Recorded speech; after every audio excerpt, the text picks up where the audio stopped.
ሊቢያ አሁን ለመሄድ ለኢትዮጵያውያን ቪዛ ያስፈልጋል። ቪዛው ለጉብኝት ትንሽ አስቸጋሪ ነው፣ ግን ያው ይሰጣል። ዞሮ ዞሮ ግን ከዛ ሀገር የሚጋብዝ ሰው ያስፈልጋል። ከዛ በኋላ ያንን ሂደቶች ጨርሶ እዚህ ደግሞ ያለው ኤምባሲ ፕሮሰስ አድርጎ የተወሰኑ ጊዜያት ይፈጃል። በዛ ማግኘት ይቻላል። $100 ያስከፍላል። ለሌሎች ሀገር ዜጎች በኦንላይንም ለምዕራባውያን በተለይ ይሰጣሉ፣ ግን ጠበቅ ያለ ህግም አላቸው። ለምሳሌ እኔ ከመሄዴ በፊት አስቀድሜ ያወራሁት የጉዞ አስጎብኝ ነበረ።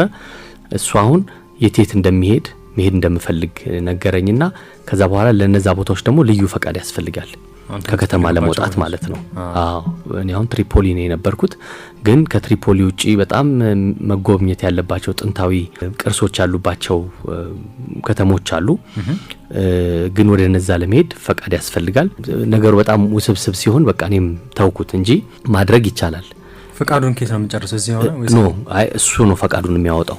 እዛ ከሄድክ በኋላ እሱ አስቀድሞ ጨርሶ ይጠብቃል። ከዛ ግን ያው የሚከፈላለው በተጨማሪም ደግሞ ያ ኃላፊነቱን ይወስዳል ያ ሰው አስጎብኙ። ከዛ ደግሞ እሱ መኖር አለበት እዛ ጉብኝቱ ቦታ ላይ ስትሄድ ማለት ነው። አስጎብኙ ብቻህንም መሄድ የሚፈቀድበት አይፈቀድም ከከተማ ወጥቶ እንደዛ ማድረግ። ትንሽ ያ ውስብስብ ያደርገዋል። በተርኪሽ አየር መንገድ ነው የሄድኩት። ከዚህ ብዙ አየር መንገዶች ይበራሉ ወደ ተለያዩ የሊቢያ ከተሞች።